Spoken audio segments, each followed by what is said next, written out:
Hello and welcome to this episode of Short Film Critique. On today's menu, we have two short films for you.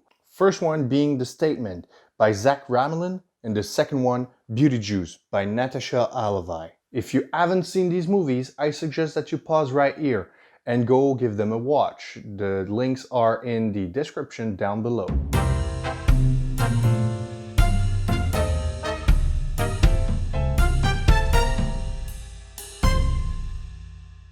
First one, The Statement, by Zach Gremlin with Zachary Levi as the main character. And it is an amazing film, with beautiful shots and great storytelling.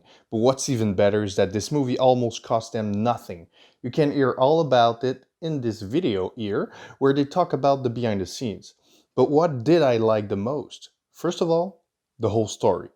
And the way the director chose to tell it. As directors, we have the script to follow, but there are many ways to tell the story. Zach chose to use the focus, or so I keep telling myself, because in the behind the scene, he says that the focus was a disadvantage with the camera, but even if it was not the goal, it fits perfectly. If you watch carefully, you will notice that Zachary Levi is never in focus with the whole nature. Either he is in focus or the nature is. This is a great way to tell that the character doesn't belong there. And when you see the final scene, you realize that he did in fact not belong there since it was a simulation. With that being said, I will turn a blind eye to the camera, focus changing all the time, and keep telling myself it was all planned. The other thing I like about the movie is the costume design in the last scene. It gives the sci-fi looks. If you do watch the behind the scene, you will see that it was important to Zach to have these, and a big chunk of the budget went in there. The one thing I didn't like actually is in that same scene, and it is because of the costumes.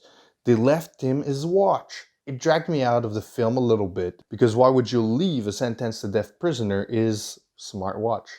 Maybe he noticed and didn't care, or maybe he didn't saw until it was too late, but in the end, tiny details like this can ruin the effect. Like Game of Thrones with the Starbucks coffee, or the green shirt guy in Mandalorian. Is there anything I would have done different? Apart from removing the watch? Nah, I really like that movie, and I'm a huge fan of Zachary Levi, so bonus points there. The next one is Beauty Juice by Natasha Alavai, and I will go straight to what I love about this movie, and it is the costume design. Seriously, look at that! I'm not an expert on costume, and I might try and get my friend James Arnold from the channel The Best Costumes to do some review on them. By the way, if you didn't know about that channel, go look it up. This guy is an amazing costume designer. Anyways, for me as a director with no knowledge on costume design from this era, the costume and set design of the movie looks great. Plus, there is some semi-digital through the costume.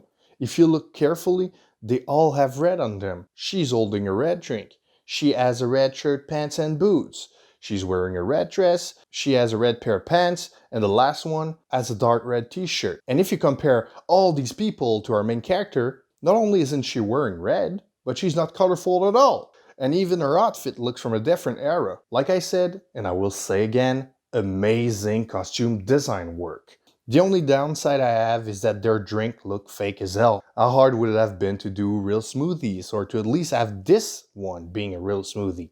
And half drink maybe? Continuity is hard with food and beverage, but the trouble would have been worth it, and considering the time we see the drink in the movie, it wouldn't have been hard to do. What I didn't like are the useless pink flashes. The one that when you pause the film, you can see that it is just the effect over the picture. I think that it would have been better to show creepy stuff every time the pink flashes come, even if it's for half a second. And now for what I would have done different. The shot list. I get that you want to show all the characters and have little over the shoulders here and there, but the thing is, the camera angles need to serve the story as much as possible. So I would have singled the main character out in all my frame for the whole movie, because she doesn't belong with the rest of them. They are weird creatures drinking a human mixture while she is human. Or at the very least, since I put all this effort and the money in the costume design, I would have singled her out in her frame the moment she starts having the real creepy pink flashes.